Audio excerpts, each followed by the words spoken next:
Assalamualaikum warahmatullahi wabarakatuh. Waalaikumsalam Selamat malam warahmatullahi wabarakatuh. teman-teman santri ngaji filsafat dari Sabang sampai Merauke.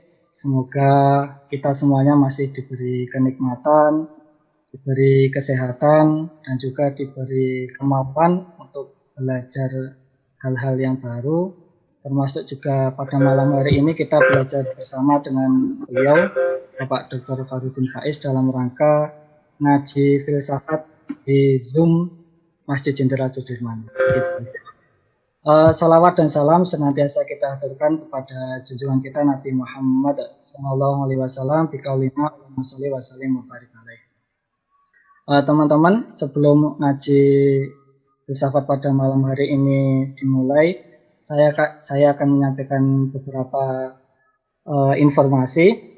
Yang pertama terkait pertanyaan, ya. Ada banyak pertanyaan dari teman-teman. Apakah ngaji ini diselenggarakan secara offline juga, Kak, atau diselenggarakan juga di masjid? Oh iya.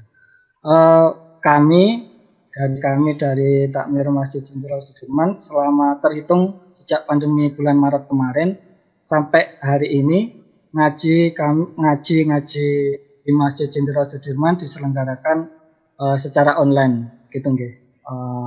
Itu bisa dipantau melalui YouTube kami di MCS Channel gitu. Kemudian kira-kira kapan ngajinya dimulai secara offline? Nah, kami belum tahu. Ya, kami belum tahu kapan ngaji offline itu kami mulai di masjid gitu. Sambil menunggu situasi dan kondisi yang sedang terjadi gitu ya, yang sedang terjadi di negeri ini gitu. Kemudian marilah langsung saja kita buka ngaji pada malam hari ini dengan bacaan suratul Fatihah bersama-sama. Semoga ngaji ini mendapat ridho, semoga dilancarkan meskipun Jogja hari ini sedang dilanda hujan deras. Jadi mohon maaf kalau sinyalnya agak sulit gitu. Ya, monggo ngaji kita mulai dengan bacaan suratul Fatihah bersama-sama. Al-Fatihah.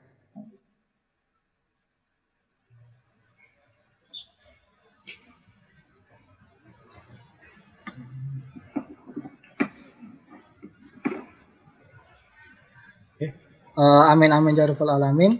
Kepada beliau Bapak Dr. Farudin Faiz, waktu dan tempat saya persilahkan. Oke, baik. Bismillah. Assalamualaikum warahmatullahi wabarakatuh. Waalaikumsalam warahmatullahi wabarakatuh. Bismillahirrahmanirrahim.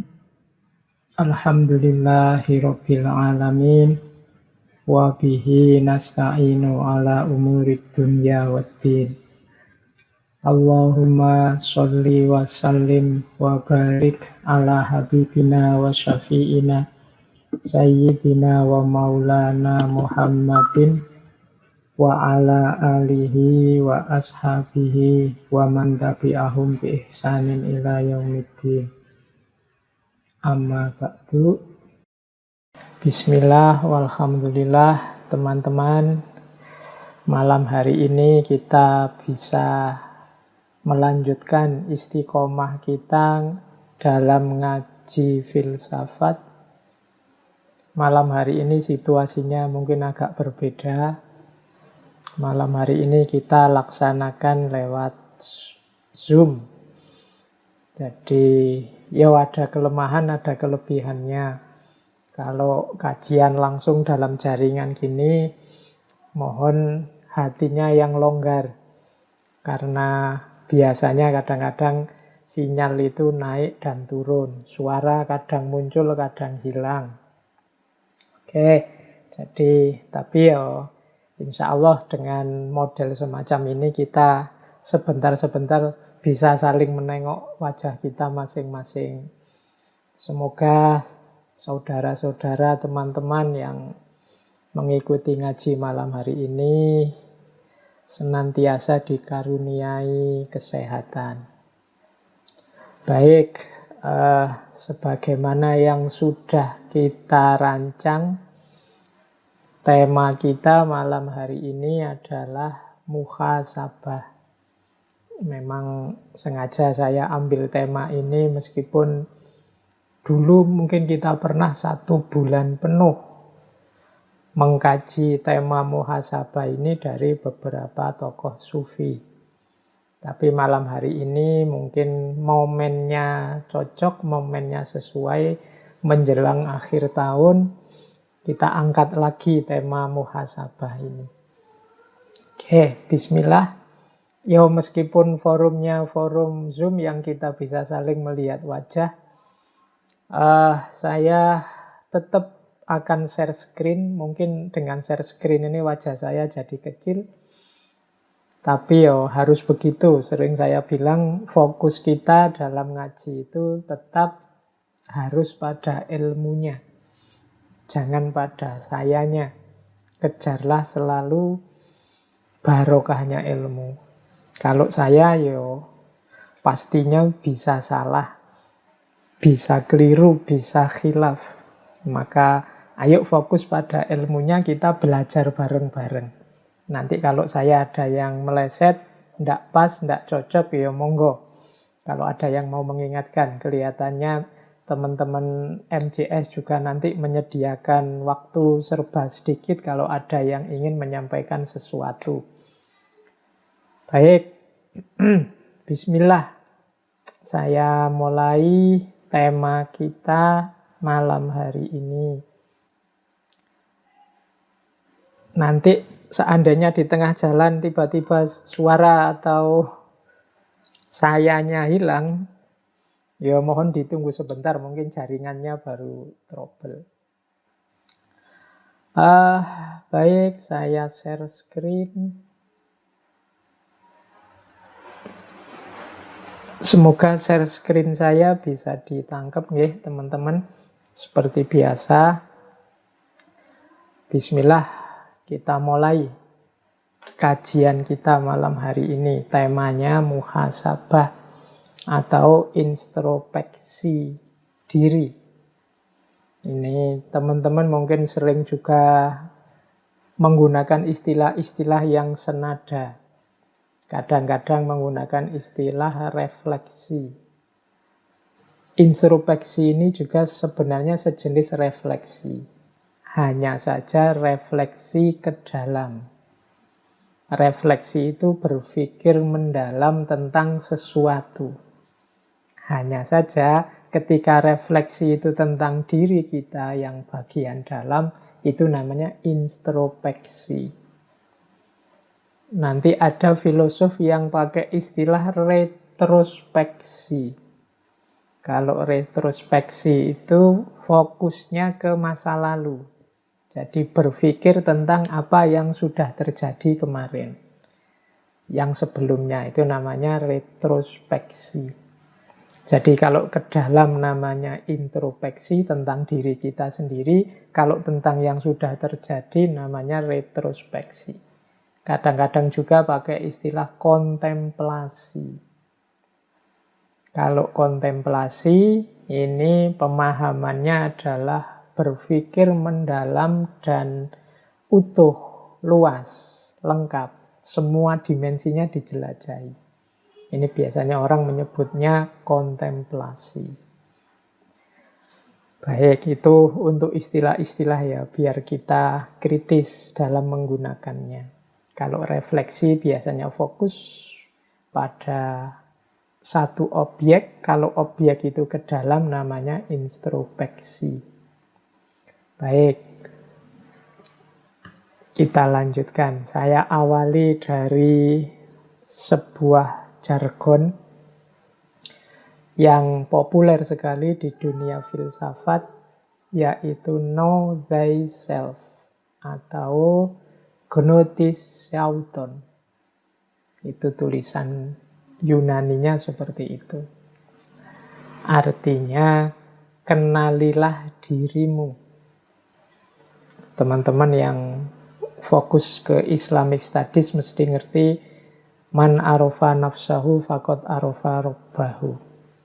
Jadi know thyself itu kenali dirimu. Karena kuncinya hidup kita adalah identifikasi kita, pengenalan kita tentang siapa aku. Jadi orang yang tidak kenal dirinya, dia susah untuk bertindak, dia susah untuk bahagia, dia susah untuk mengekspresikan diri, mengaktualkan diri. Wong dia tidak ngerti siapa aku. Jadi mengapa kita harus muhasabah? Muhasabah itu upaya kita untuk kembali mengenali diri kita. Jangan-jangan kemarin-kemarin, setahun ini kita mengalami banyak sekali masalah yang macam-macam. Jangan-jangan kita kehilangan diri kita. Kalau bahasa filsafat sering disebut kehilangan identitas. Seolah-olah bukan aku yang kemarin-kemarin itu. Kita diserbu corona sejak bulan April. Nah itu kita seperti orang panik, melakukan banyak hal, mempaniki banyak hal. Nah itu mungkin di tengah-tengah sela-sela kegelisahan, kegalauan, kepanikan kita itu ada beberapa bagian yang kita kehilangan jati diri. Seolah-olah kita ini bukan kita yang biasanya. Kita lupa kalau kita itu ya manusia. Yang manusia itu sangat wajar kalau kadang ya sakit, kadang ya sehat. Ada banyak ujian yang macam-macam. Ada banyak cobaan dari Allah yang macam-macam. Kita juga punya Allah dan lain sebagainya. Ini kan sering membuat kita lupa. Maka momen akhir tahun ini semoga bisa jadi bahan kita untuk muhasabah. Oke, yo malam hari ini saya tidak akan ngomong detail isinya muhasabah apa. Saya hanya nanti saya arah-arahkan saja, saya beri kerangka-kerangka, mungkin bermanfaat untuk teman-teman menjalani muhasabah. Karena yang tahu siapa dirimu yo kalian sendiri. Jadi akan lebih indah kalau muhasabah ini teman-teman melakukannya sendiri. Mungkin besok malam. Sendirian, nyari momen yang hening, lakukan dengan jernih, nilailah dirimu sendiri. Mungkin kemarin-kemarin kita ini sangat capek, sibuk menilai orang lain. Ayo kita sisihkan waktu barang sebentar untuk menilai diri kita sendiri. Yo meskipun sebenarnya muhasabah ini tidak harus nunggu tahun baru atau nunggu momen apa, anytime, setiap waktu kalau teman-teman memang berkeinginan untuk muhasabah bisa dilakukan. Silahkan nyari momen sendiri, misalnya tidak setuju, Pak, malam tahun baru itu kan bukan malam kita, Pak, itu malamnya kelompok sana, bukan, yes, monggo lah kalau punya pendapat seperti itu, tapi tetap harus punya momen tersendiri untuk muhasabah, menilai diri kita. Karena kalau kita tidak menghitung diri kita, tidak muhasabahi diri kita, khawatirnya kita ini sebenarnya banyak kelirunya tapi merasa benar terus. Sebenarnya sudah keluar jalur tapi merasa masih on the right track. Nah, jadi inilah pertimbangan saya mengapa sebenarnya dulu sudah bolak-balik saya sampaikan tentang muhasabah. Malam ini saya angkat lagi untuk sekedar mereview beberapa materi kita. Siapa tahu akhir tahun ini ada gunanya untuk teman-teman bermuhasabah. Baik, jadi patokannya itu ya. Kalau dari filsafat, know thyself. Ini sebenarnya maksim atau kalimat quotes yang disampaikan pertama kali oleh filosof pertama, yaitu Thales.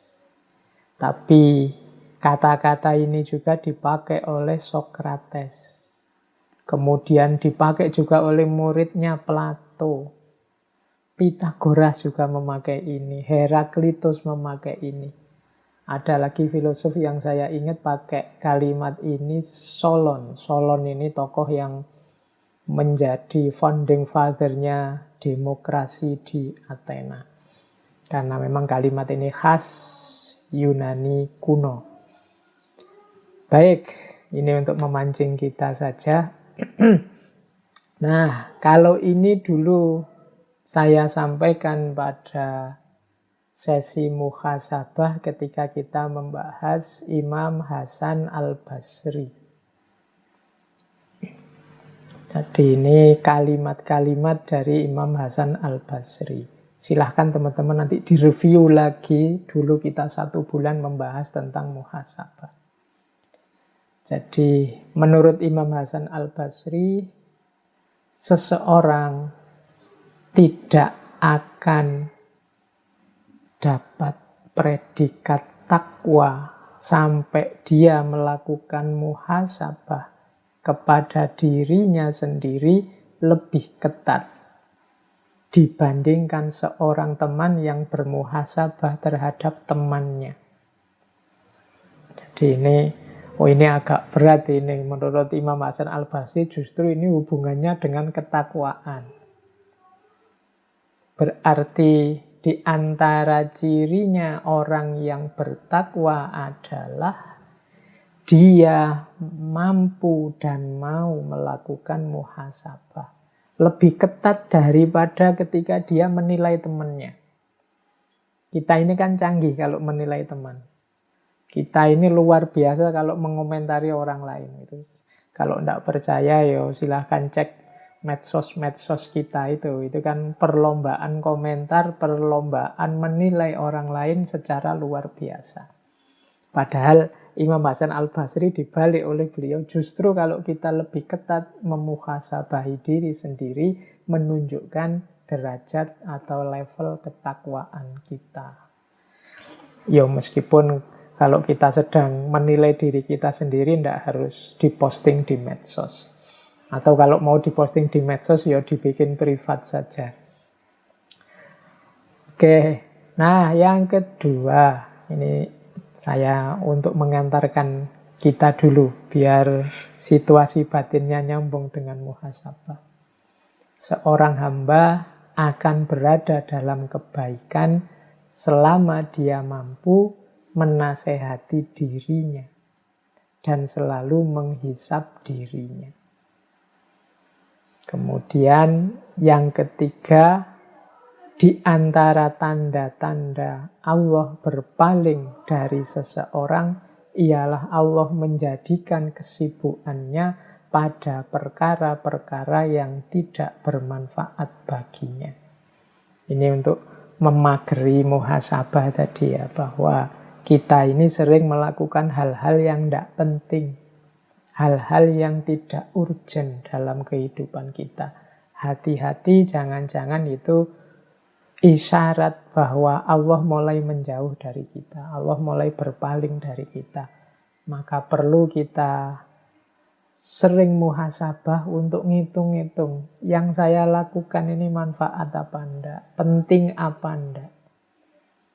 Baik, ini pengantar dari Imam Hasan Al-Basri tentang pentingnya muhasabah.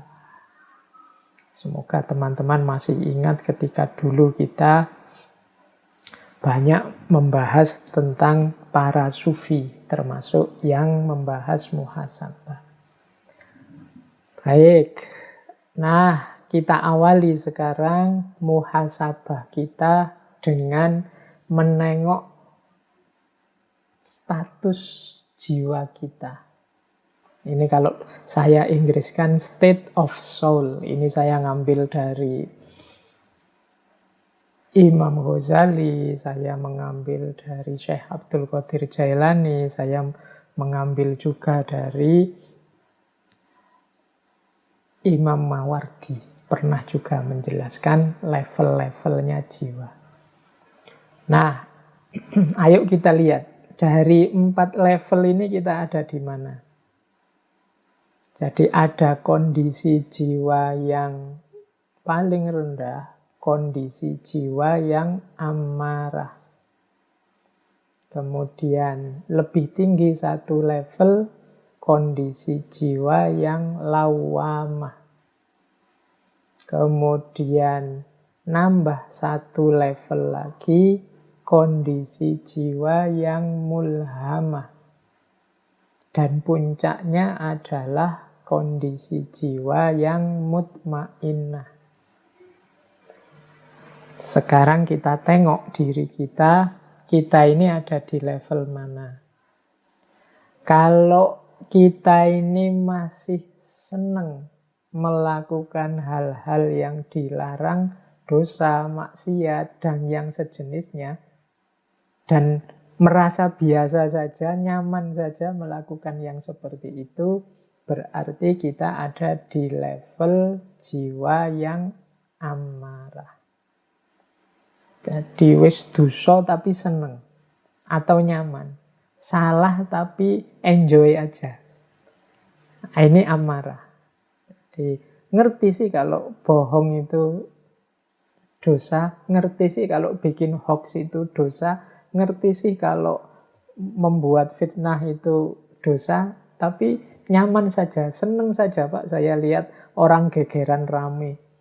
1-2 kali saya pernah ada yang ngomong begitu. Suka saya Pak kalau lihat orang itu konflik. Kalau sepi tidak asik Pak. Yang asik itu kalau ada orang gegeran, sekali-sekali dipancing dengan berita-berita bohong. Nah, hati-hati kenyamanan kita saat melakukan dosa, menjalani maksiat, itu menunjukkan level kita ada di level jiwa yang paling rendah, yaitu level amarah. Nah, ya kalau dalam bahasanya Al-Quran ini biasanya karena nafsu. Nafas itu la ammarotum bisu. Jadi levelnya masih amarah. Nah, naik satu level lawamah. Kalau lawamah ini kita tahu mana baik, mana buruk. Sebenarnya saya tahu ini dosa Pak, tapi menghindarinya susah.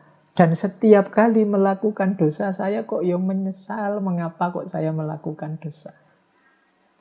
Nah, ini lebih baik daripada yang makom amarah tadi. Kalau yang makom amarah itu seneng dia, enjoy melakukan dosa. Tapi kalau yang lawamah ini, dia merasa menyesal. Jadi masih mudah terjerumus dalam salah, dalam dosa. Ya tahu dia ini salah, tapi kok ya susah menghindarinya. Akhirnya dia menyesal. Nah, ini lawamah. Jadi batinnya itu selalu dalam pertentangan. Jadi saya tahu ini salah, saya tahu ini tidak baik, saya tahu ini tidak seharusnya. Ini pertarungan terus, tapi yang menang adalah yang buruk, yang menang adalah yang dosa. Meskipun nanti akhirnya dia menyesal. Nah, ini kondisi jiwa lawamah. Ayo sekarang kita lihat ya, tengok ke dalam diri kita. Pernah enggak ngalami yang begitu? Dari sekian pertarungan antara baik dan buruk dalam diri kita, yang menang yang mana? Kalau yang menang yang buruk dan kita tidak menyesal, berarti kita ada di level amarah. Tapi kalau yang menang yang buruk dan kita menyesal sekali, kita ada di level lawamah.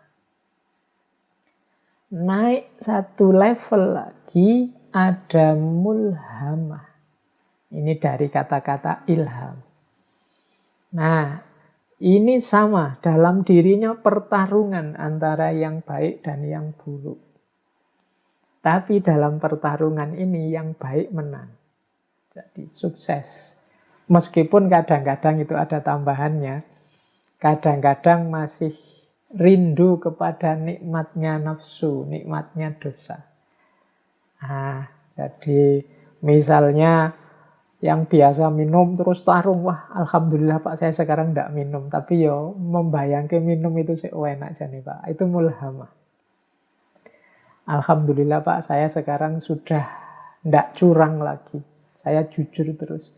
Tapi dulu Pak, waktu saya suka curang itu, asik sekali Pak. Saya banyak untung itu. Untungnya banyak waktu saya curang itu. Nah, ini mulhamah. Jadi yang menang kebaikan dalam dirinya, meskipun kadang-kadang ada bersitan-bersitan dalam jiwa kita untuk, wah dulu ya waktu saya masih muda itu, masih suka motoran, masih suka itu. Ganggu orang malam-malam itu wah rasanya dulu itu asik, itu mulhamah. Sekarang enggak lagi sih, ngerti karena itu salah. Tapi masih ada sedikit-sedikit kerinduan ke masa lalu, padahal masa lalu itu mungkin sesuatu yang tidak sepantasnya, atau kesalahan, atau kekhilafan. Nah ini berarti levelnya mulhamah. Jadi yang dipilih sudah benar kebaikan, meskipun masih ada sedikit-sedikit keinginan untuk melakukan yang salah. Dan puncaknya nafas, state of soul yang paling puncak adalah mutmainnah. Mutmainnah ini jiwa yang stabil, tenang, mantap dalam kebaikan. Kalau ini sudah tidak ada pertarungan lagi. Jadi sudah mantap, stabil dalam kebaikan. Jangan lupa kalau di surat Al-Fajr itu ya ayatuhan nafsul mutmainnah irji'i ila rabbiki radiyatan mardiyah. Nanti yang bisa mulus langsung hadir ke hadapan Allah adalah jiwa-jiwa yang makomnya sudah mutmainnah.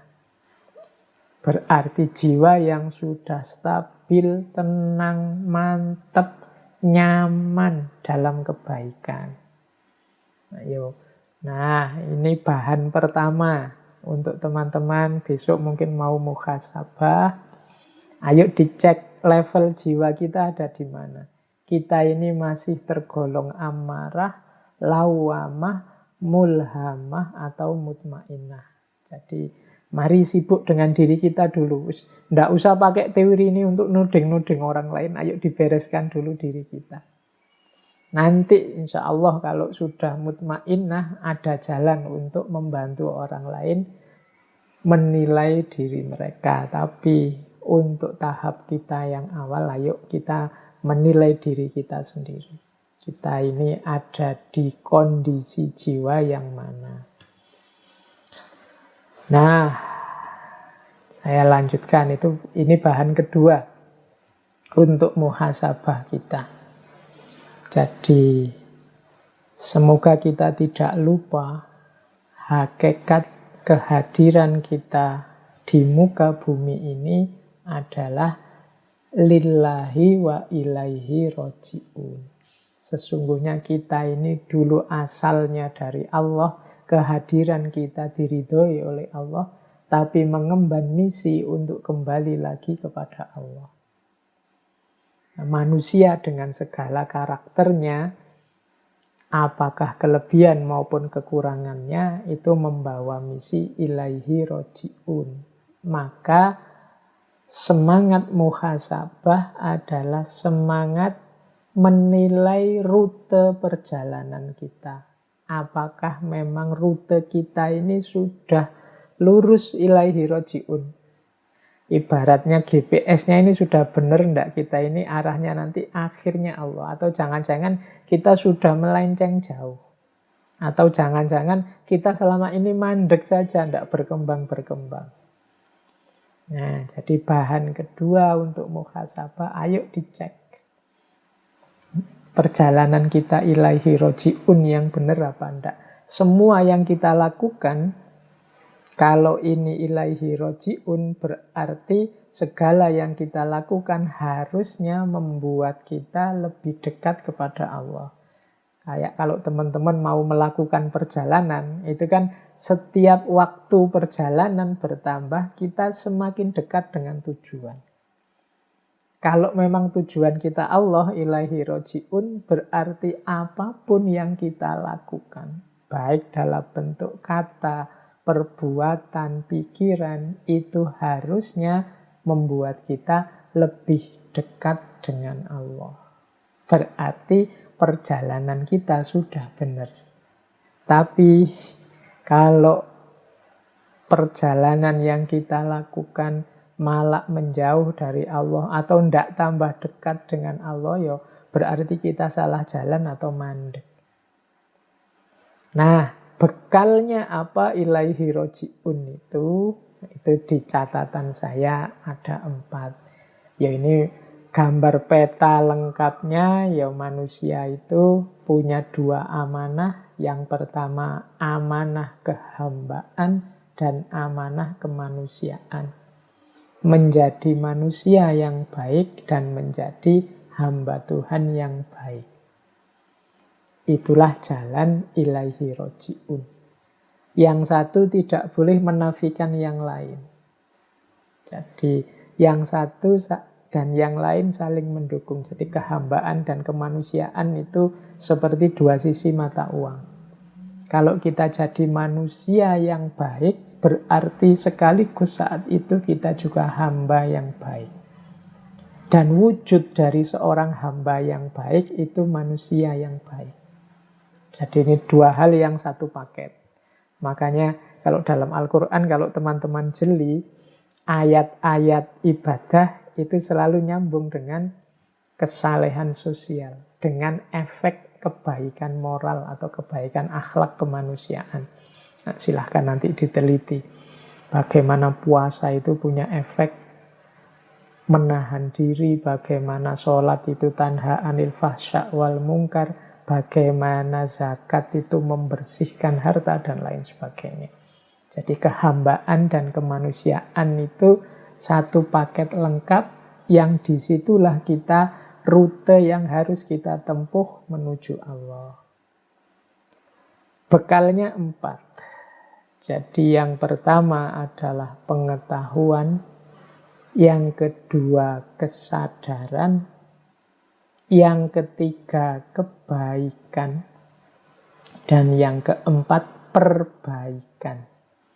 Nanti satu-satu saya jelaskan. Kalau pengetahuan jelas, tidak mungkin kita bisa ilaihi roji'un tanpa ilmu. Tetap kita butuh ilmu, butuh pengetahuan, makanya mencari ilmu itu wajib. Tolabul ilmu itu fardhotun. Mengapa? Ya, dia jalan utama yang pertama yang harus kita miliki untuk bisa nyampe menuju Allah. Tapi tentunya tidak berhenti di pengetahuan saja. Pengetahuan saja, ya nanti akhirnya hanya memperbanyak koleksi perpustakaan atau memperbanyak bahan debat dan dialog saja. Harus ada kelanjutannya, yaitu kesadaran. Kesadaran itu berarti kemampuan dan kemauan untuk menjalankan pengetahuan tadi. Banyak orang pinter yang tidak sadar. Itu yang membuat kadang orangnya pinter, tapi manifestasi pikiran dan perbuatannya tidak relevan dengan ketinggian ilmunya. Berarti dia kehilangan aspek kesadaran. Jadi banyak yang ilmunya tinggi tapi tidak sadar, maka ilmu itu hanya nyampe di mungkin mimbar-mimbar diskusinya, tapi kelakuannya tiap hari tidak berubah. Maka setelah ada pengetahuan, butuh kesadaran. Saya definisikan tadi, kesadaran itu kemauan dan kemampuan untuk menjalani. Kemudian setelah sadar, ya kebaikan. Kebaikan ini saya terjemahkan ringkas dari amal soleh. Jadi disinilah manifestasi fisik, manifestasi nyata dari pengetahuan dan kesadaran kita. Jadi ya tahu, ya mau, dan akhirnya dijalankan beneran. Nah, ini 3 level pertama. Pengetahuan, kesadaran, kebaikan.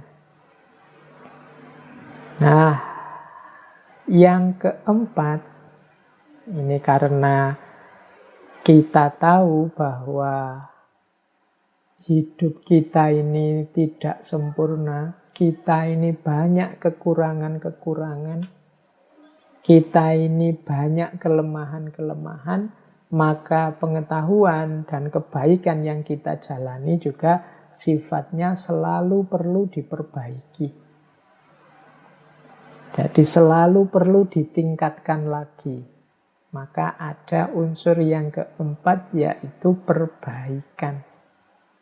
Jadi perbaikan ini maksudnya berarti ya kita tidak berhenti merasa diri kita sudah tahu dan sudah benar, baik dalam pikiran maupun perbuatan, tapi kita juga sadar bahwa kita ini perlu ditingkatkan lagi, perlu lebih baik lagi, lebih baik lagi. Makanya di situ yang keempat saya tulis perbaikan. Jadi pengetahuan, kesadaran, kebaikan, dan perbaikan. Ini jalan kita ilaihi roji'un. Oke, nah seperti yang saya bilang tadi ya, yang longgar hatinya kalau live online seperti ini ya memang problemnya di jaringan. Mohon maaf tadi kepotong juga akhirnya. Saya tak melanjutkan share screen lagi. Baik, ini saya anggap cukup nggih untuk yang ilaihi roji'un.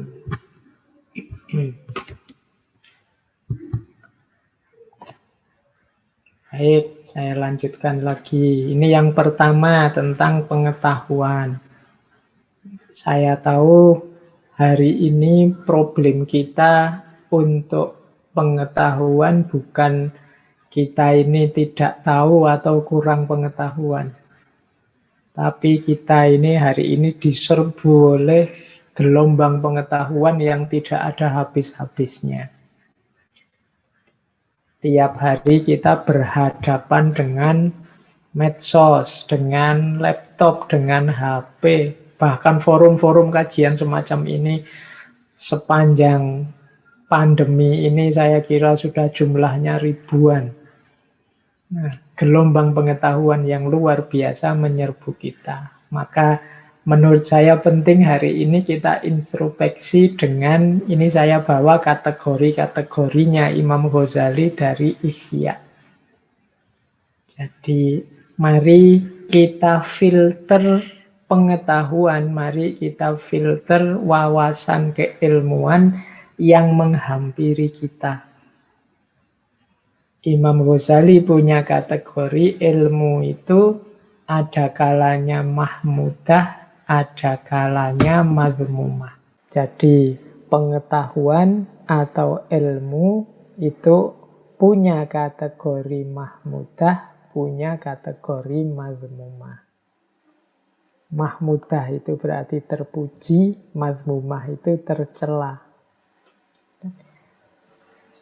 Terpuji atau tercela itu bisa karena isinya, bisa karena prosesnya, bisa karena hasil atau efeknya.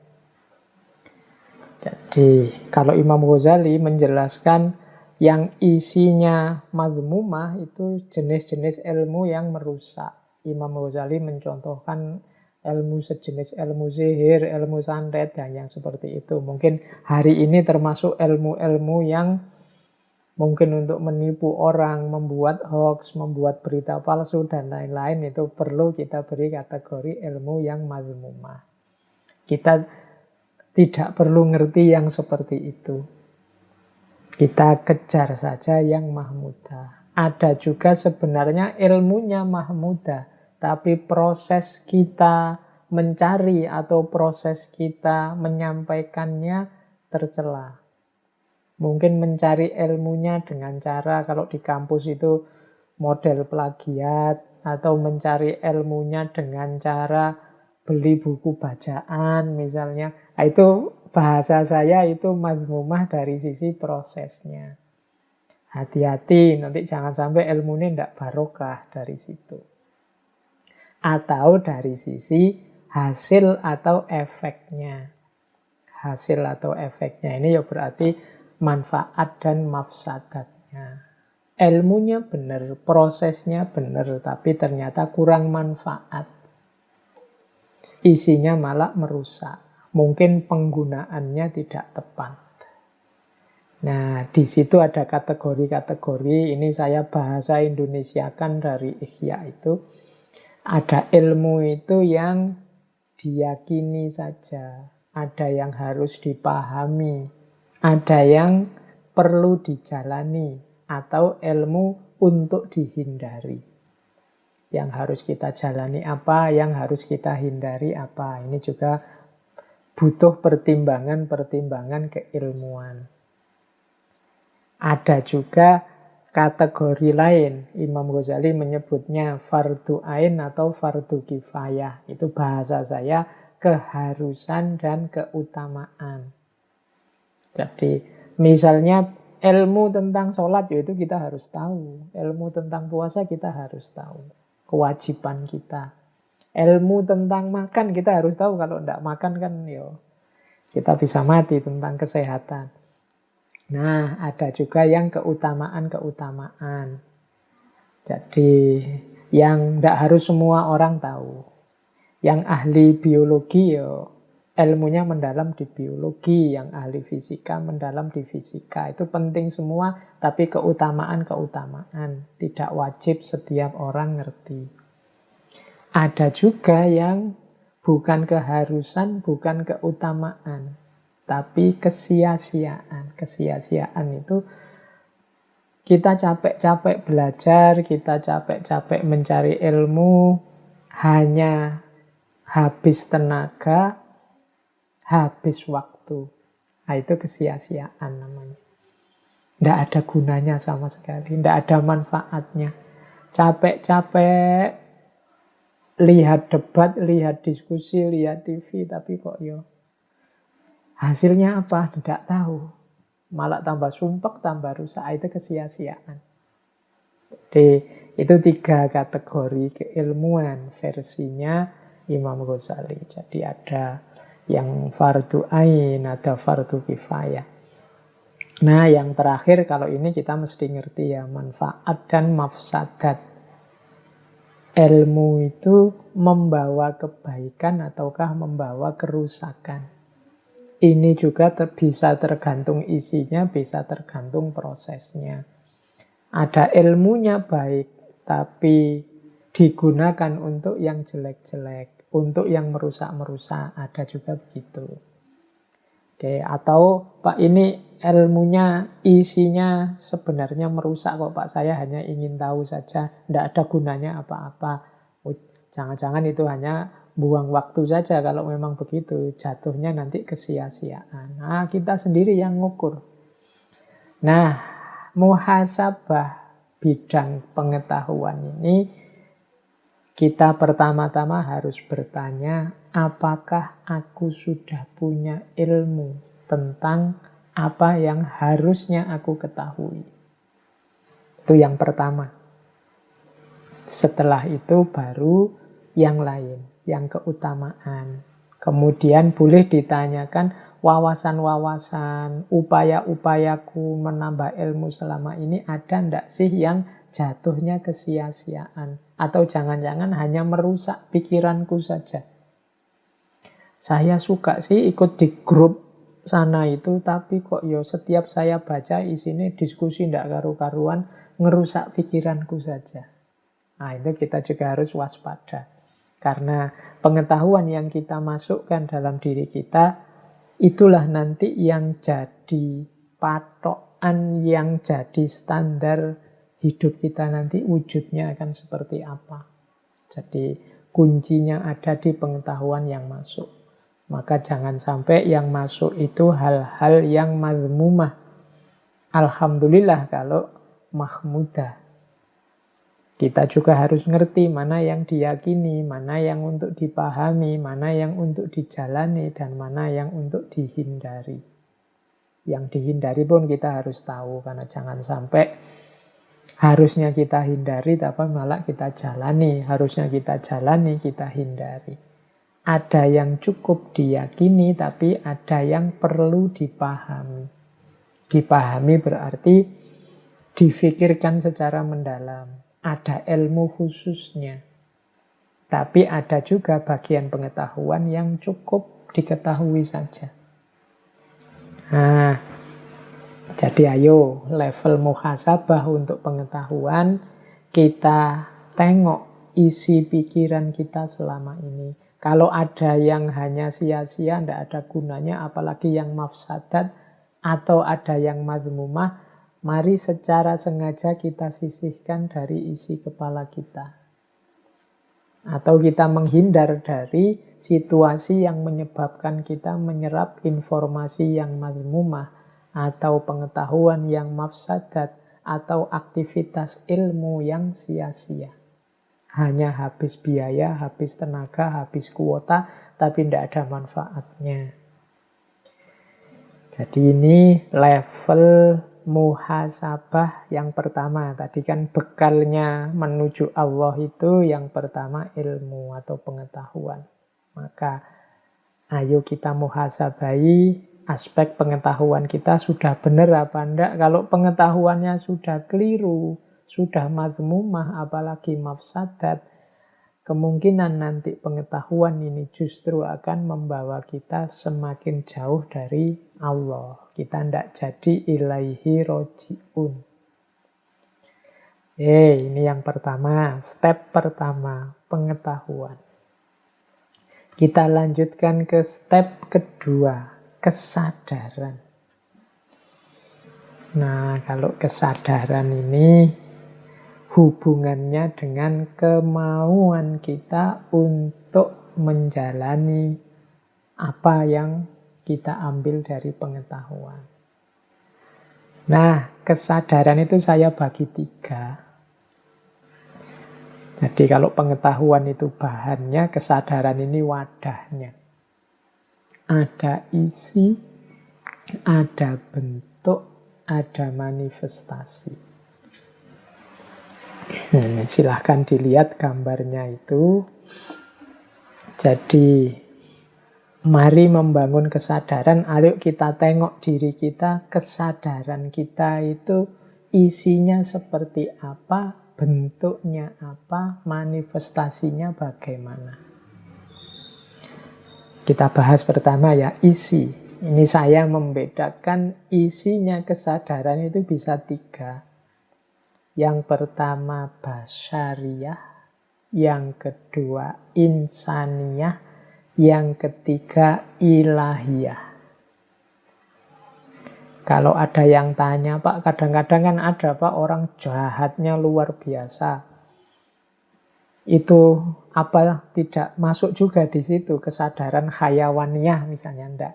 Kalau ada hayawaniyah itu dalam bahasa saya sebenarnya dia belum sadar. Kalau ini sudah sadar. Cuma ada kategori-kategorinya. Jadi yang pertama isi, ya, saya jelaskan satu-satu. Kesadaran basyariyah itu kesadaran pemenuhan kebutuhan kemanusiaan fisikal saja. Itu basyar. Jadi kebutuhan makan, kebutuhan minum, kebutuhan berhubungan dengan orang lain, kebutuhan untuk menikah, kebutuhan yang fitri-fitri, fitroh-fitroh kemanusiaan itu kebutuhan basyariyah. Nah, tidak salah orang punya kesadaran basyariyah, tapi tidak boleh melampaui batas. Jadi kalau melampaui batas, jadinya negatif. Makan itu bagus, kurang makan atau kebanyakan makan jelek. Jadi menikah itu utama, seks itu bagus, tapi berlebihan di situ atau kekurangan di situ itu negatif. Jadi ini kesadaran basyariyah. Orang tidak boleh berhenti di situ saja harusnya. Tapi itu harus dilewati basyariyah itu. Tidak boleh orang, Pak, saya demi hidup untuk Allah saja saya tidak menikah, Pak. Atau saya tak puasa terus, Pak. Atau saya tak sholat malam terus, Pak. Tidak manusiawi. Kalau tidak manusiawi, bahkan oleh Rasulullah dimarahi. Itu nanti kan ada hadisnya, faman rohiba an sunnati falaisa minni. Wong Rasul juga menikah, Rasul juga tidur, dan juga sholat malam, Rasul juga puasa dan juga buka puasa. Jadi ini kesadaran basyariah, dipenuhi secukupnya dan jangan berhenti di situ. Orang yang berhenti di kesadaran basyariah, ya level kemanusiaan dan level ketuhanannya tidak tergarap. Fokusnya hanya isi perut. Ingin sukses dan berhasil di level kategori-kategori pemenuhan kebutuhan. Biasanya terus berlebihan di situ.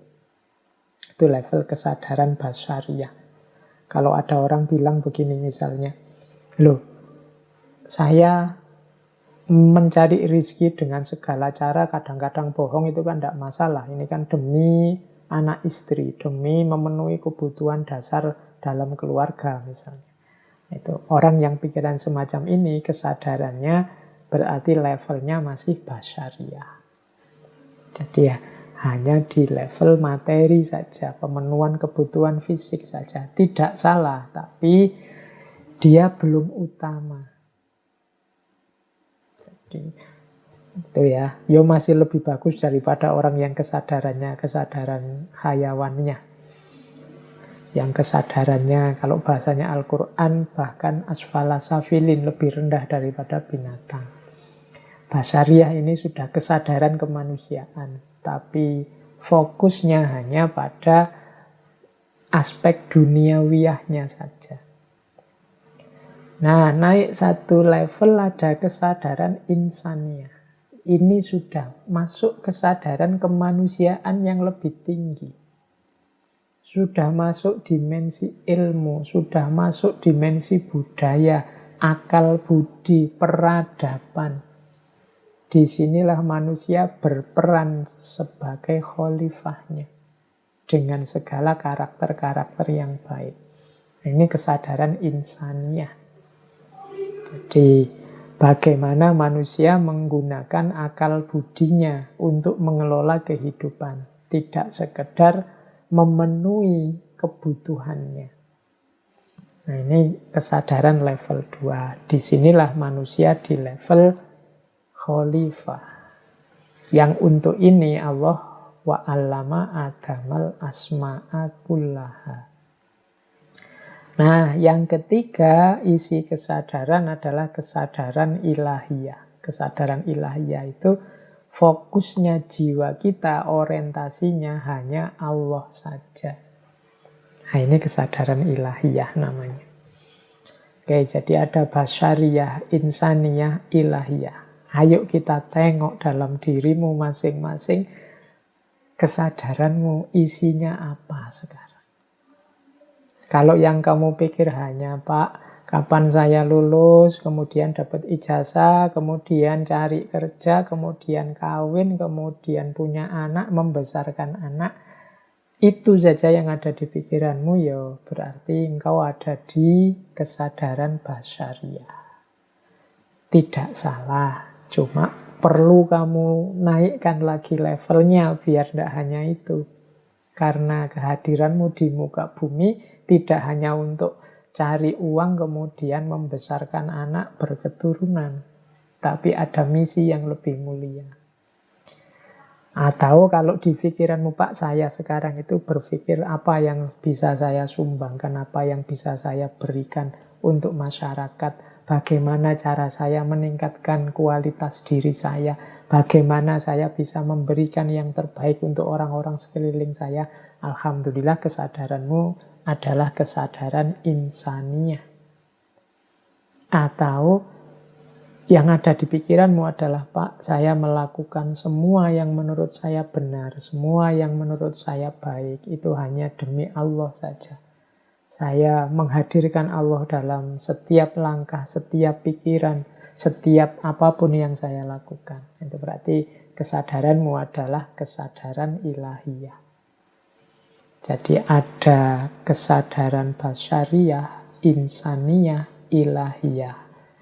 Nah, ayo kita muhasabah diri kita ini isinya apa sekarang kesadarannya. Yang sibuk muncul di pikiran kita itu apa? Basyariyah, insaniyah, atau ilahiyah. Itulah level kesadaran kita. Terus bentuknya sekarang. Kalau bentuknya kesadaran itu saya rangkum jadi 3. Itu ada kesadaran kewajiban, ada kesadaran kebutuhan, ada kesadaran cinta. Ini sering saya sampaikan di beberapa kali pertemuan. Jadi kalau kewajiban itu berarti yang kau orang baik, melakukan segala jenis kebaikan, tapi sifatnya karena engkau merasa itu kewajibanmu. Kalau kewajiban itu kan seperti aturan yang dibebankan. Bahkan ada kesan dipaksakan. Harus kamu lakukan. Itu kewajiban. Jadi sudah baik. Cuma rasanya masih beban. Mengapa engkau sholat? Ya karena umat Islam wajib sholat. Ini rasanya kan beban. Kalau boleh libur tidak sholat, alhamdulillah. Nah, itu berarti masih kewajiban. Kok mau puasa 1 bulan? Ya orang Islam ya wajib. Tidak salah bahwa orang Islam itu wajib. Tapi kalau berhenti hanya di kewajiban, ya rasanya puasa itu beban. Nah, sudah benar kewajiban. Tapi ada yang lebih tinggi, yaitu kebutuhan.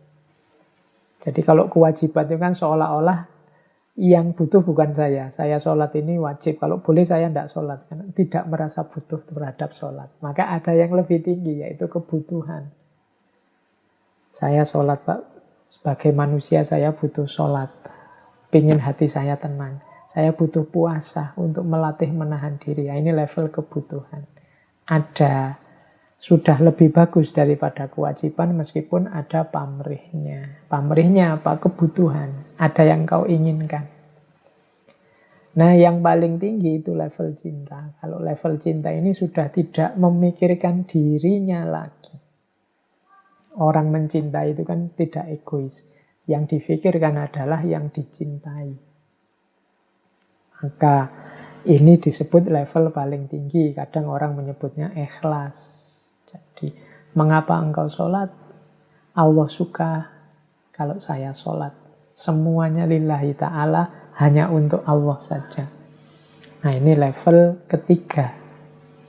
Jadi, kesadaran kita tadi yang basyariyah, insaniyah, ilahiyah, itu ada di level kewajiban, ataukah level kebutuhan, ataukah level cinta. Mari kita muhasabai. Kalau kita merasa semua ini beban dalam hidup kita, berarti levelnya masih kewajiban. Kalau kita masih punya banyak pamrih-pamrih yang lain selain Allah, selain lillahi ta'ala, levelnya kebutuhan. Tapi kalau kita sudah tidak egois memikirkan apa yang saya dapat, keuntungan apa yang saya peroleh, berapa pahala yang saya panen, yang penting Allah ridho padaku, levelnya level cinta. Nah, kesadaran inilah nanti yang kita manifestasikan dalam hidup. Ya bentuknya 2, dia dalam bentuk niat dan amal. Dilaksanakan dan niat. Kalau orang kewajiban, niatnya ya level kewajiban. Kalau orang kebutuhan, niatnya level kebutuhan. Saya sedekah biar dapat balasan dari Allah 70 atau 700 kali lipat. Itu levelnya level kebutuhan. Tapi kalau lillahi ta'ala, niatnya ya level cinta. Cara memahaminya begitu. Nah, ayo kita muhasabai kebaikan-kebaikan kita. Tindakan-tindakan yang kita anggap kebenaran, kebaikan yang selama ini kemarin-kemarin kita jalani, itu jenis kebaikan basyariyah, ataukah insaniyah, ataukah ilahiyah. Kemudian kita jalankan kebaikan itu sebagai kewajiban, atau untuk memenuhi kebutuhan, atau representasi dari cinta kita kepada Allah. Nah, ini mari kita muhasabah ya, level ya yang saya sebut pertama berarti level yang rendah, tambah naik, tambah tinggi. Kalau yang kejahatan, keburukan, ya tidak kita sebut di sini. Kalau teman-teman masih menemukan keburukan, ya berarti itu pertama-tama yang harus dibersihkan. Tidak saya bahas, berarti itu levelnya belum sadar. Makanya butuh pengetahuan. Kalau orang sudah tahu, biasanya sadar. Nah, saya lanjutkan biar tidak berlama-lama. Kalau sudah sadar kan terus dijalani kebaikan. Kalau ini aktivitas konkretnya. Yang tadi pengetahuan aktivitas inteleknya, kesadaran aktivitas batinnya. Nah, sekarang konkretnya. Kadang-kadang kita menyebut ini dengan istilah amal soleh. Nah, ini saya kategori-kategori. Semoga tidak lama menjelaskannya ya. Ini khawatirnya kemalaman ini nanti. Oke, teman-teman perhatikan kotak-kotak yang saya bikin itu ya. Saya jelaskan ringkas-ringkas, singkat. Semoga bisa ditangkap. Kategori. Kategori itu jenisnya berarti ya. Kebaikan itu kategorinya 2. Ada kebaikan lahiriah, ada kebaikan batiniah. Ini 2 jenis sebenarnya, tapi kalau menurut saya satu paket. Lahiriah dan batiniah itu satu paket seperti 2 sisi mata uang. Amal soleh kita yang lahiriah itu tidak bernilai kalau tidak diiringi oleh batin yang juga soleh. Sebaliknya, batin yang soleh itu tidak ada artinya kalau tidak ada manifestasi lahiriahnya. Misalnya, sedekah itu kan lahiriah, membantu orang lain. Tapi kalau batinnya tidak ikut mewarnai, misalnya dengan ikhlas, tanpa pamrih, maka sedekah tadi nilainya jatuh. Mungkin jadinya hanya untuk riak, mungkin jadinya sumber kesombongan, karena kehilangan aspek batinnya yaitu ikhlas. Itu contoh bagaimana lahiriah tergantung batiniah atau batiniah. Apa wis batinnya misalnya Pak, saya itu orang yang dermawan loh Pak. Itu batin yang baik kan. Tapi batinmu yang baik yang kamu klaim sebagai dermawan itu tidak ada gunanya kalau tidak ada bukti bahwa kamu suka berbagi dengan orang lain secara lahiriah. Pak, saya itu muslim yang baik loh Pak, sayang dengan saudara. Oh, itu kan kualitas batin. Tapi kualitas batin ini kan nanti pasti kelihatan di level lahiriahnya. Kalau engkau memang penyayang dengan saudaramu, engkau muslim yang baik, yang menjaga ukhuwah misalnya, keluarnya pasti tidak mungkin isinya caci maki, tidak mungkin isinya fitnah, tidak mungkin isinya saling mencari kesalahan. Nah, ini batiniah yang termanifestasikan dalam lahiriah. Makanya saya sebut meskipun 2 jenis yang berbeda, amal soleh yang lahiriah dan batiniah, tapi ini seperti 2 sisi mata uang yang saling menyempurnakan. Jadi sama ya Pak. Kan sering saya ilustrasikan seperti teman-teman kalau sedang jatuh cinta itu loh. Batinnya cinta. Cuma kan orang akan menganggap omong kosong kalau katanya cinta tapi WA tidak pernah dibales, katanya cinta tidak pernah apel, katanya cinta yang sana sakit kok tidak jenguk. Itu kan lahiriahnya menentukan juga. Atau sering WA-an, sering apel, sering nganter kemana-mana, neraktir, tapi di batinnya tidak ada cinta sebenarnya. Itu juga kan sia-sia. Nah, jadi lahiriah dan batiniah itu satu paket lengkap dalam konstruksi amal kebaikan. Nanti ini di level muhasabah, untuk kebaikan-kebaikan yang kita lakukan sudah utuh dan sempurna apa belum. Amal-amalku yang lahiriah ini sudah didukung oleh sikap batin yang benar apa belum. Ketika aku mengajar misalnya, mungkin di antara teman-teman ada yang ustadz atau guru atau dosen di kampus, ini batinku isinya apa? Apakah mengajar yang mulia itu ternyata batinku bunyinya adalah ini hanya sekedar mencari uang, ini hanya profesi, ini hanya kewajiban, kalau bisa ya tidak seperti ini. Ini akan menentukan kualitas apakah ngajar kita itu memang benar-benar mulia atau tidak. Ya, jadi itu yang pertama. Jadi amal soleh, mari kita muhasabai. Ini sudah lengkap lahir batinnya apa belum? Yang kedua, ketika kita melakukan amal kebaikan, ada banyak variabelnya.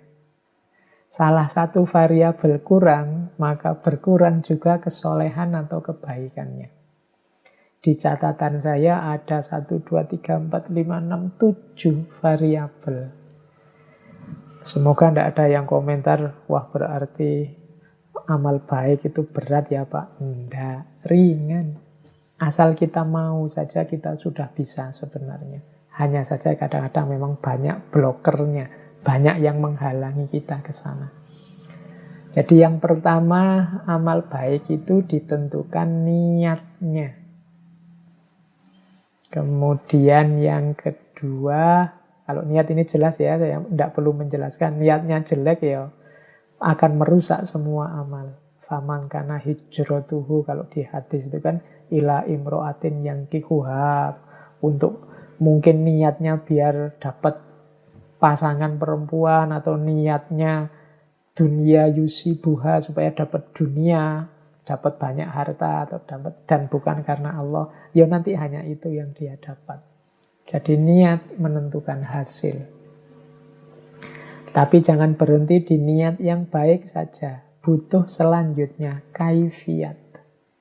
Kaifiyat itu caranya.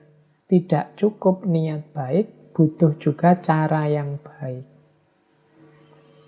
Nah, jadi niatnya membantu, aktivitasnya sedekah, tapi caranya sambil menyakiti. Kalau bahasanya Al-Quran, sodakotin yatba'uha adha.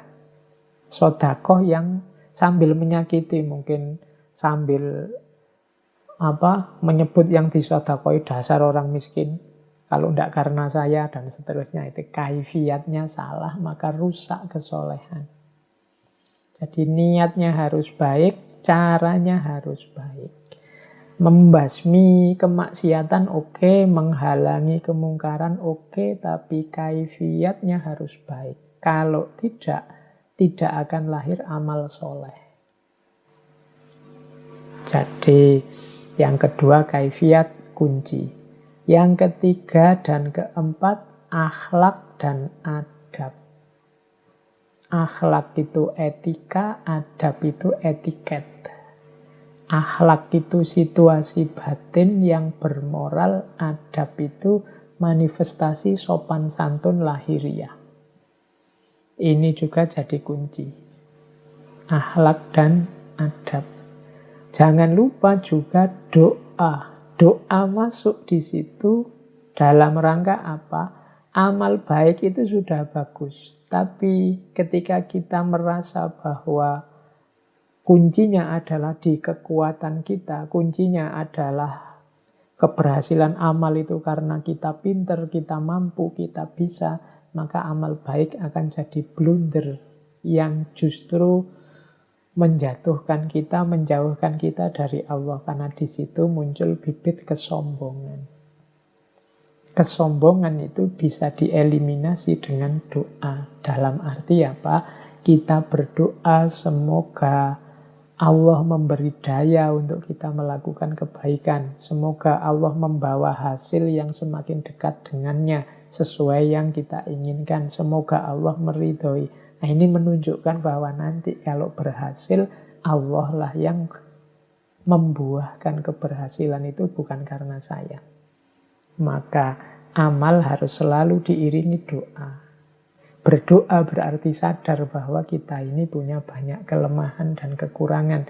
Tanpa intervensi, tanpa bantuannya Allah, kita bukan apa-apa. Jangan lupa juga amal baik harus istiqomah. Istiqomah itu berarti continue, tidak angin-anginan. Kalau pas lagi sadar, lagi tobat, solehnya luar biasa. Tapi kalau pas lagi kumat, menjengkelkannya luar biasa. Tidak istiqomah. Istiqomah jadi kunci. Dan yang terakhir tawakal. Tawakal itu apapun hasilnya, kembalikan lagi semua kepada Allah. Tidak komplain, tidak marah, tidak kecewa. Apapun yang diterima, kembalikan semua pada Allah. Itu namanya tawakal. Loh, jadi amal baik itu ternyata niatnya harus cocok, kaifiatnya sesuai, akhlak dan adabnya dipenuhi. Jangan lupa berdoa, istiqomahlah, dan tawakallah. Ini variabel-variabel yang harus kita miliki, kita penuhi. Saat kita menjalani muhasabah, maka ayo kita nilai lagi amal-amal baik kita kurang apa selama ini. Saya selama ini sudah berjuang loh Pak, menjalani ini. Demi jalan Allah, demi kebaikan. Ayo muhasabah, niatnya sudah benar apa belum? Caranya sudah benar apa tidak? Akhlak dan adabnya sudah terpenuhi apa enggak? Merasa bisa sendiri atau butuh pertolongannya Allah? Maka berdoa enggak demi keberhasilanmu? Istiqomah enggak? Atau jangan-jangan kalau pas menguntungkan mungkin ada hasilnya, ada bayarannya mau. Kalau enggak mau, enggak istiqomah. Dan yang terakhir tawakal. Tawakal itu berarti apapun hasilnya tidak kecewa, tidak marah, tidak sedih. Semuanya diserahkan kembali kepada Allah. Nah, terus orientasinya. Kalau ini untuk kita menghitung-hitung tadi ya. Kita ini ada di ikhlas apa enggak. Orientasi tindakan. Ada tindakan itu, amal soleh itu yang normatif saja. Normatif itu berarti hanya kewajiban, menjalani norma, menjalani aturan. Puasa karena perintah Al-Quran, sholat karena perintahnya Nabi, dan seterusnya. Itu tidak salah, cuma ya levelnya kewajiban, normatif. Kemudian ada teleologis. Teleologis itu tindakan yang bertujuan. Saya melakukan ini biar batin saya tenang, Pak. Saya melakukan ini biar orang-orang rukun, Pak. Itu teleologis namanya. Ada komunikatif. Komunikatif ini tindakan hasil kesepakatan bersama. Yo kalau dalam agama misalnya, saya pakai kunut, Pak, karena saya ikut mazhabnya ini. Dan di mazhab ini pakai kunut kalau sholat. Nah, itu tindakan bersama namanya, tindakan komunikatif. Ada tindakan yang dramaturgik. Dramaturgik itu tindakan yang sifatnya ingin membangun citra. Makanya istilahnya drama.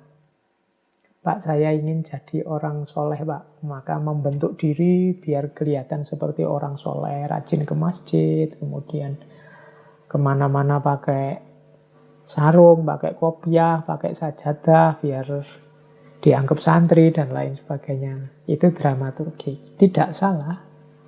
Apalagi isinya baik-baik. Bukan pencitraan yang palsu. Karena kadang-kadang diawali dari tidak ikhlas atau diawali dari pamrih-pamrih, tapi nanti akhirnya ketemu dengan ikhlas. Yang terakhir adalah ketulusan. Tidak lagi drama, tapi memang lillahi ta'ala. Jadi mari, kalau kita melakukan amal baik, ini hanya karena tuntutan norma-norma, aturan kewajiban, atau ada tujuan-tujuan khusus, atau komunikatif, ini hasil kesepakatan bersama, atau dramaturgik. Oke, iya putus-putus terus jaringannya nggih. Tidak apa-apa, tadi sudah saya suruh yang longgar hatinya. Oke, jadi Di antara ini saya ingat dulu waktu sesi Imam Haris Al-Muhasibi ya, kalau yang tentang terakhir yang urgensi itu. Jadi di antara yang harus kita muhasabahi adalah apakah kebaikan yang kita lakukan itu sudah urut tertib, yang penting didahulukan, yang primer didahulukan, yang sekunder ya nomor 2, yang tersier ya nomor 3. Kadang-kadang kita itu sering ngurusi yang tidak penting-penting. Yang penting malah kelewatan. Itu kayak mahasiswa ikut diskusi di mana-mana, webinar di mana-mana ikut, akhirnya skripsinya tidak jadi-jadi. Nah, itu kebalik. Jadi harusnya yang doruri ya dia fokus ngerjain skripsinya dulu, yang serius, yang wajib, baru yang sunnah, baru yang mubah. Nah, ini yang sering jadi masalah. Jadi urutan amal, mana yang didahulukan, mana yang tidak. Kalau dalam bahasanya Al-Quran ada rumus mudah. Ku anfusakum wa ahlikum nar. Jadi yang pertama dirimu sendiri. Jangan kesusu ingin memperbaiki orang. Tapi fokuskan dulu dirimu.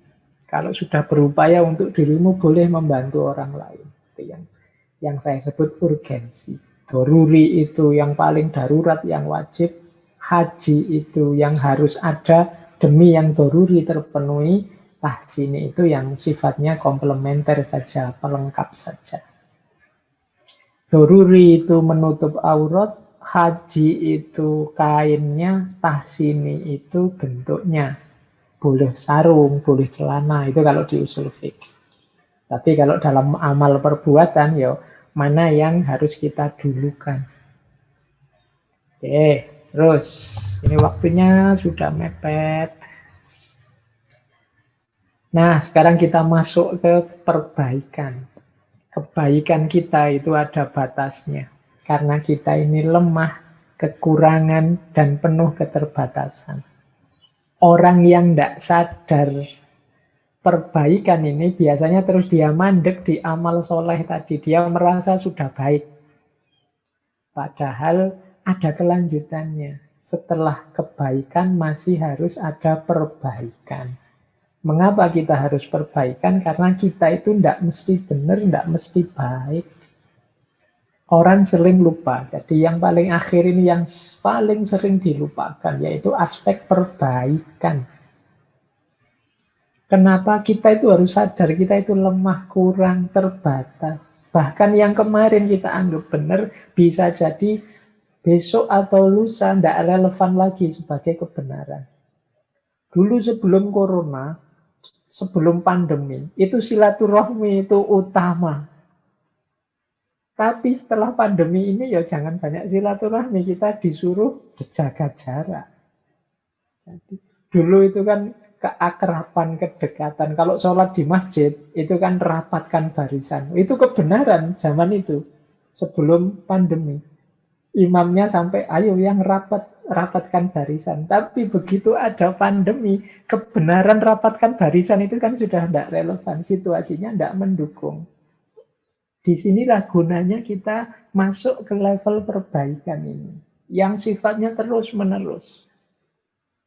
Makanya setelah kesadaran kelemahan kita ada taklim, iktibar. Taklim itu belajar terus, iktibar itu mengambil pelajaran dari peristiwa yang kita alami sehari-hari.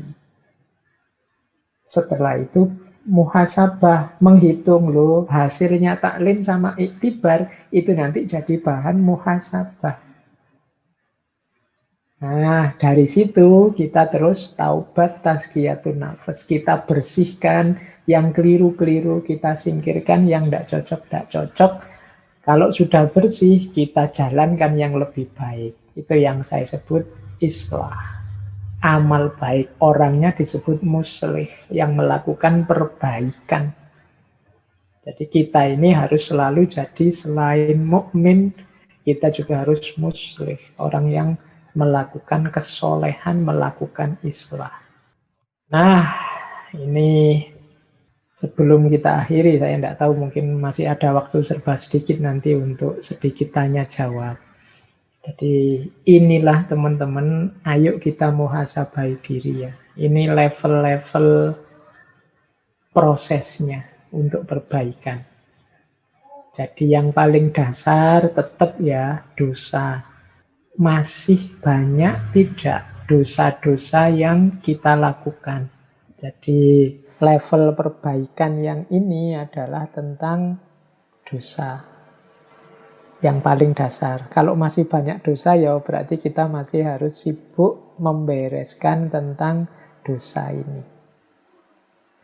Nah, setelah dosa beres, dalam arti kita bukan orang yang banyak melakukan dosa atau tidak ada lagi dosa-dosa yang secara sengaja serius kita lakukan. Mungkin ada yang kecil-kecil tidak sengaja. Berarti kita sudah sukses di level perbaikan pertama. Mari naik satu level lagi. Yaitu apa? Sirna segala keterikatan di luar diri. Ini saya pakai kata-kata sirna. Biar teman-teman tidak terlalu merasa tinggi. Kalau dalam bahasa Arab itu biasanya pakai istilah fana. Jadi fana itu sirna. Makanya fana fillah itu orang yang sirna di dalam Allah. Nah ini level-levelnya fana. Fana paling dasar adalah sirnanya segala dosa.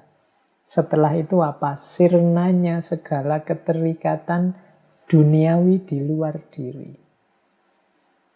Jadi kita tidak lagi terikat dengan harta, tidak lagi terikat dengan jabatan, bahkan anak, istri, keluarga.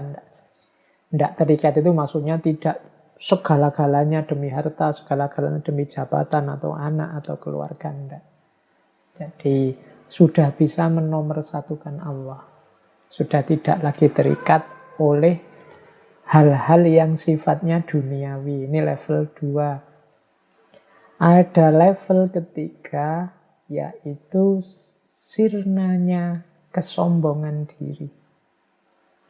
Sirnanya kesombongan diri ini biasanya orang yang sudah sukses di level pertama dan level kedua perbaikan, begitu dia sukses, wah saya sudah tidak banyak dosa lagi, saya sudah tidak terikat lagi dengan hal-hal yang duniawi. Kemudian dia merasa, alhamdulillah aku sukses, aku bisa, aku mampu.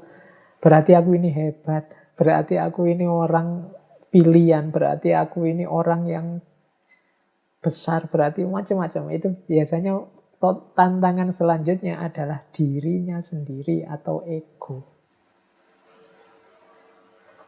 Jadi, nah setelah mengalahkan dosa-dosa kegelapan, kemudian mengalahkan dunia di sekelilingnya, kemudian yang ketiga adalah mengalahkan egonya.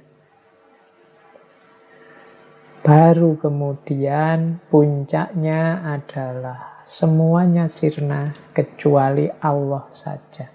Semuanya tidak penting kecuali Allah. Yang nomor satu dalam hidup, satu-satunya adalah Allah saja. Nah ini level yang keempat, perbaikan. Jadi kalau sudah sampai yang atas itu, yaitu nanti makom paling tinggi kalau dalam dunia tasawuf. Saya tidak tahu teman-teman ada di level mana, tapi semoga kita sudah memulai muhasabah diri untuk melakukan perbaikan-perbaikan step by step. Apakah itu di level dosa, ataukah di level keterikatan, ataukah di level kesombongan, ataukah di level ego diri kita sendiri di hadapan Allah.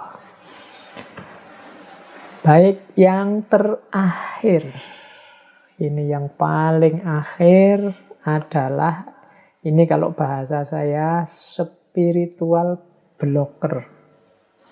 Jadi ini mari kita muhasabahi diri kita. Jangan-jangan masih punya kualitas-kualitas 10 ini. Ini 10 yang akan memblokir perjalanan kita menuju Allah. Inilah nanti di antara penghalang kita saat kita ilaihi roji'un. Yang pertama apa, teman-teman? Menunda-nunda. Jadi, menunda-nunda itu adalah tidak segera menjalankan kebaikan meskipun sudah paham, sudah punya niat. Tapi masih nanti saja atau nanti dulu. Jadi iya Pak, saya paham sih Pak, saya ngerti sih Pak, saya ikut ngaji sudah lama, sudah ngerti macam-macam. Nanti sajalah Pak dijalani. Saya pengen nanti Pak kalau saya sudah tua itu nanti melakukan suluk, masuk torekot, jadi sufi, pokoknya nunggu nanti, semuanya nanti. Akan jadi spiritual blocker. Jangan lupa, dunia itu perayu yang luar biasa. Jadi semakin kita menunda-nunda kebaikan, ya kemungkinan kita akan semakin jauh dari kebaikan itu.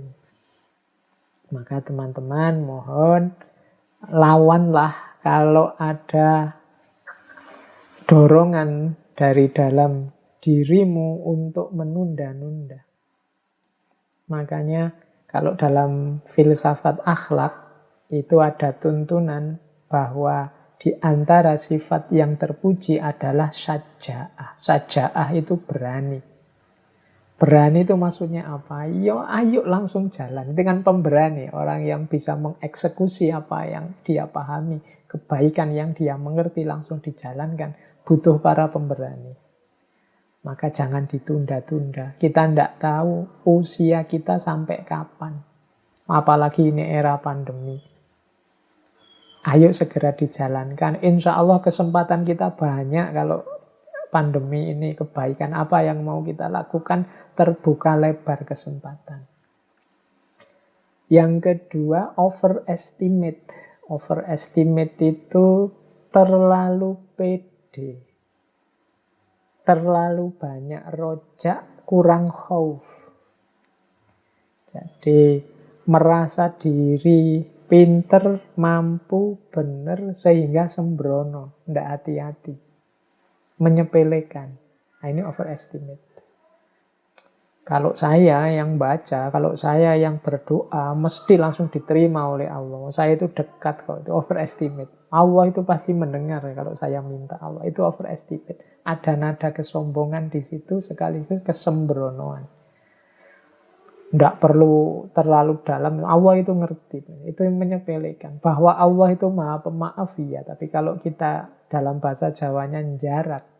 Jarak itu ya sembrono. Tidak hati-hati melanggar. Nah, itu namanya overestimate. Dia akan juga jadi spiritual blocker. Jadi kita akan tersandung nanti di jalan ilaihi roji'un. Yang nyandung siapa? Diri kita sendiri. Terlalu optimis, overestimate. Rojaknya terlalu besar, sehingga khaufnya hilang. Padahal innama yakhsyallaha min ibadihil ulama. Sesungguhnya yang paling takut pada Allah itu para ulama. Jadi justru bukan rojak, tapi takut. Orang overestimate ini takutnya kecil. Nah, oke, ada kebalikannya. Underestimate. Underestimate ini kebalikannya overestimate. Khaufnya terlalu besar. Jadi menganggap, wah tidak mungkin aku begini, tidak bisa aku ini melakukan ini. Apa Allah memaafkan kalau aku tobat dan seterusnya. Itu underestimate. Serba pesimis sampai ke titik ekstrim putus asa. Padahal putus asa itu nanti statusnya bisa kufur. Nah, jadi khaufnya terlalu banyak, dosisnya terlalu besar. Ini juga jadi spiritual blocker. Jadi putus asa. Orang putus asa kan terus tidak melakukan apa-apa. Wong dia sudah nyerah, putus asa. Jadi overestimate dan underestimate dua-duanya bisa jadi spiritual blocker. Yang keempat, ragu-ragu. Kokean mikir, mudah bingung. Jadi Ini mungkin kadang-kadang jadi cirinya ilmuwan. Menurut ini begini, menurut itu begitu. Saya kok jadi ragu-ragu ini yang benar yang mana. Bisa ini, bisa itu.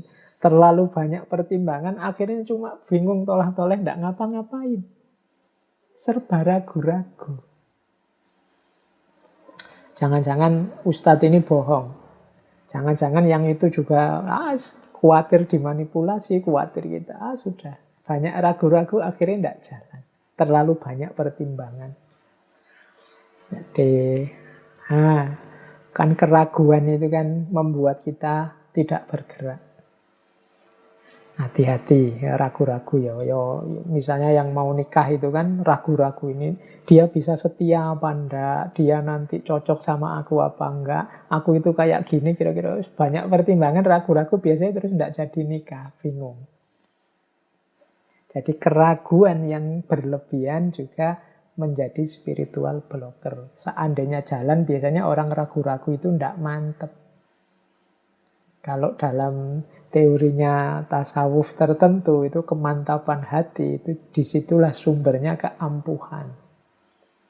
Kalau saya sering ilustrasikan, kalau kita berdoa kepada Allah, yakin dikabulkan 100%, insya Allah 100%, Allah akan mengabulkan. Tapi kalau kita ragu-ragu, misalnya 50% saja keyakinan kita doa dikabulkan, insya Allah nanti hadirnya pengabulan juga 50%. Wong kita sendiri tidak yakin Allah mengabulkan, Allah tidak akan mengabulkan. Ana inda dzonni abdi. Nah, keraguan juga sumbernya spiritual blocker. Yang kelima, kemalasan. Kalau ini saya tidak tahu, teman-teman wis lebih pengalaman ya kalau tentang males ini kan. Jadi ngertilah ya bagaimana dahsyatnya power of kemalasan ini. Jadi silahkan dinikmati, dipahami bagaimana kadang-kadang ini menjadi spiritual blocker. Apalagi pandemi ini, wis pokoknya waktu kita 50% hanya untuk rebahan saja. Oke. Jadi, ayo kita introspeksi. Kebosanan. Kebosanan ini untuk teman-teman yang biasanya sudah baik, sudah jalan. Cuma kemudian setelah waktu berjalan lama, kehilangan rasa. Apa nek bahasanya kehilangan rasa itu ya? Tidak ada gerengnya lagi sehingga bosan. Ya ilustrasinya misalnya teman-teman yang mendawamkan sholat malam atau sholat duha itu. Mungkin awal-awal itu rasanya menyentuh, mendalam. Tapi lama-lama rasanya kayak formalitas, tidak ada rasanya sama sekali. Nah, itu kebosanan. Makanya sering sekali saya tekankan, ayo istiqomah, ayo istiqomah. Karena kebaikan itu di tengah jalan akan ketemu dengan kebosanan. Ketika kita mendawamkan, mengistiqomai. Lawan ini. Karena dia juga akan jadi spiritual blocker. Dia akan menghalangi jalan kita menuju Allah. Nah, yang selanjutnya keterikatan. Kalau ini tidak harus saya jelaskan detail. Di banyak sesi sudah saya jelaskan bagaimana semakin kita terikat oleh banyak hal, ya semakin kita tidak akan fokus untuk kembali kepada Allah ilaihi roji'un. Kemudian yang ke-8, pamrih duniawi. Ini juga sama seperti keterikatan. Targetnya hanya duniawi. Jadi capek-capek tahajud, targetnya adalah biar kaya. Targetnya adalah biar dapat istri cantik. Targetnya adalah biar lulus ujian. Ya sampai di situ saja perjalananmu. Kalau hanya pamrih keduniaan. Kemudian kurang bersyukur. Isinya sambat, isinya mengeluh. Ini jadi spiritual blocker. Pandemi ini saya lihat orang itu isinya mengeluh semua. Orang lupa bahwa ya mungkin di satu dimensi kehidupan kita yang ini itu isinya bencana. Tapi di banyak dimensi yang lain itu isinya anugerah demi anugerah. Cuma kita terdistraksi, kita hanya fokus pada bencana ini, melupakan banyak sisi lain yang sifatnya anugerah. Sehingga kita akhirnya jadi tidak bersyukur. Seolah-olah Allah itu hanya memberi kesulitan saja.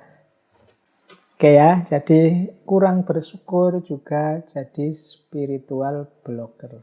Orang selalu mengeluh, menganggap bahwa Allah sudah kehilangan Rahman Rahimnya.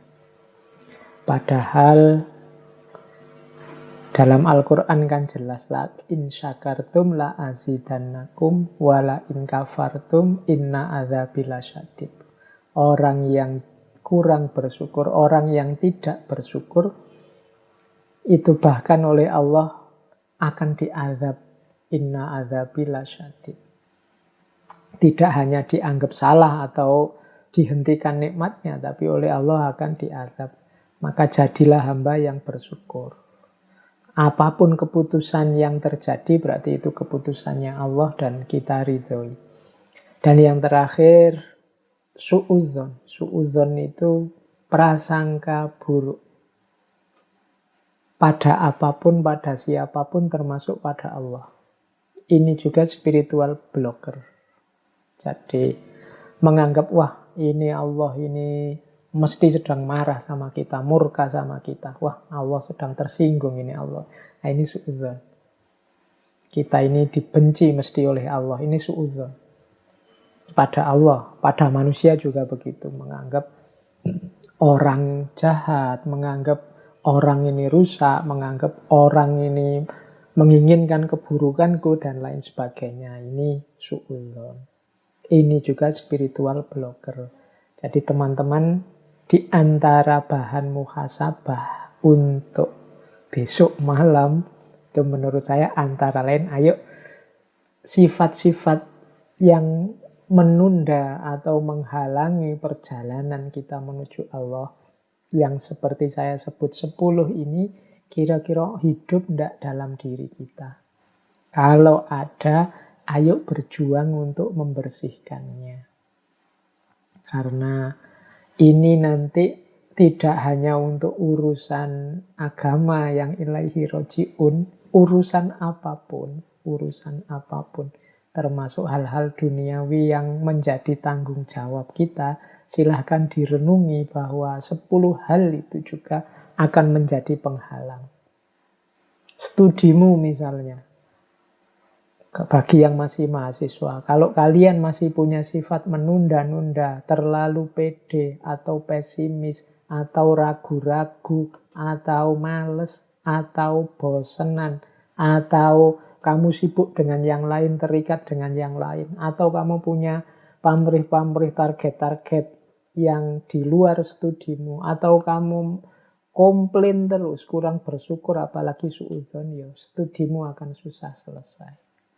Itulah spiritual blocker menurut saya. Maka silahkan dimuhasabai. Kalau saya bilang tadi, yang saya sampaikan malam hari ini ya cuma wadah-wadahnya, kerangka-kerangkanya. Teman-teman nanti yang mengisi sesuai situasi masing-masing. Baik.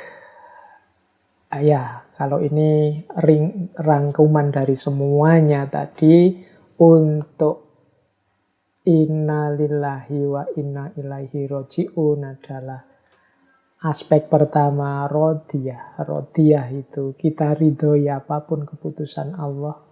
Tidak kita keluhi, tidak kita protes, tidak kita komplain. Kita terima. Kalau bahasanya Nietzsche itu jasahen, mengiyakan hidup.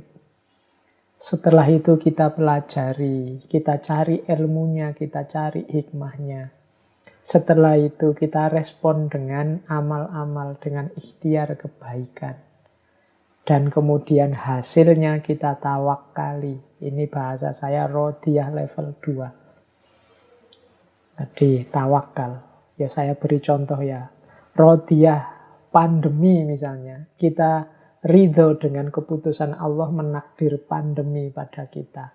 Tapi kita tidak diam. Kita belajar tentang mekanisme pandemi. Kita kemudian berikhtiar menanggulangi. Kita juga berusaha menghindari pakai masker dan lain-lain. Setelah kita berusaha, hasilnya apa?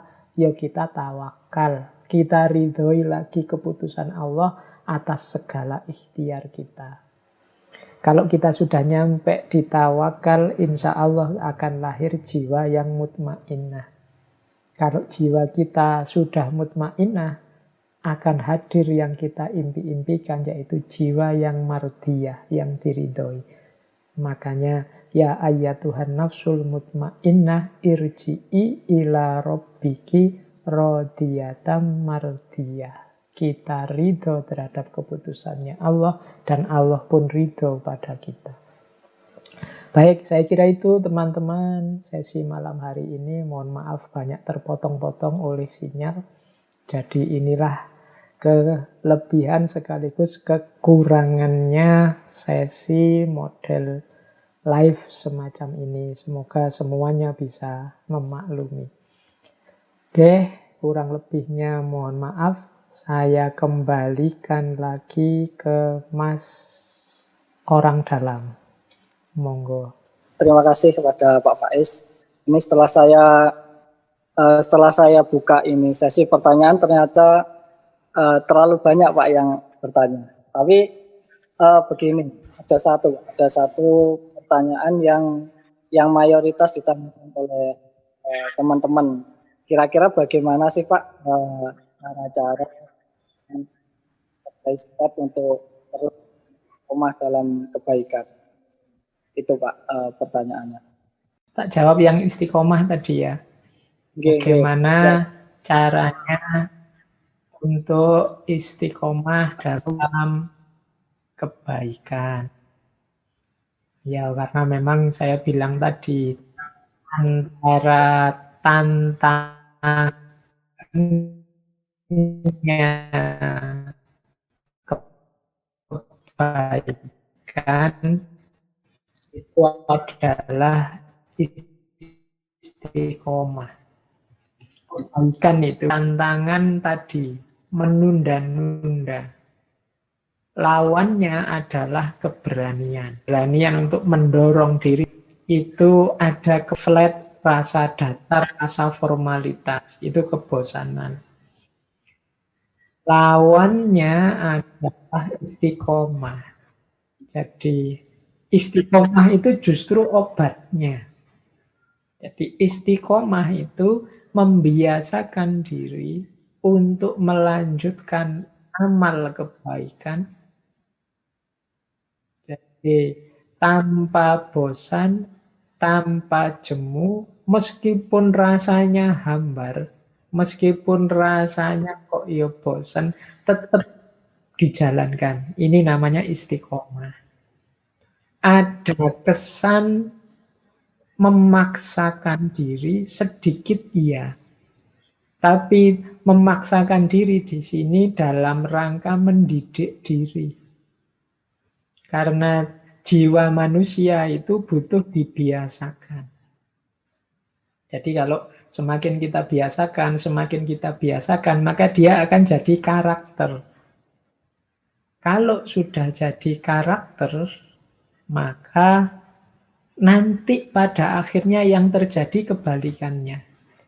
Justru kalau kita meninggalkan itu, rasanya tidak enak.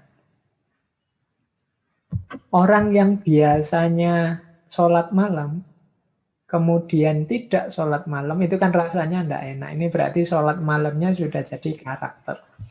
Di tengah-tengahnya pasti ada kebosanan. Tapi ketika kebosanan ini dilawan dengan istiqomah, lama-lama istiqomahnya menang. Kebaikan akan mendarah daging, mengintegral dalam dirinya jadi karakter. Jadi justru istiqomah itu solusinya, solusi dari kebosanan. Makanya dalam dunia tasawuf itu dikenal pandangan istiqomah itu lebih baik daripada 1000 karomah. Karena utamanya istiqomah itu. Makanya saya sering memberi tips teman-teman yang minta petunjuk apa yang harus dilakukan. Biasanya saya jawab, kasus yang kecil-kecil itu saja yang engkau secara kontinu, insya Allah nanti akan ketemu buahnya, akan ketemu hasilnya, dan kebaikan itu akan menjadi karaktermu. Oke, baik itu Mas Sugeng. Ini yang saya dengar. Mungkin kalau masih ada waktu bolehlah pertanyaan yang lain satu lagi. Ini ada pertanyaan titipan Pak dari YouTube. Titip tanya nggih, cara dan tanda kita ridho karena Allah bagaimana Pak? Gitu nggih tanyaannya Pak. Oke, jadi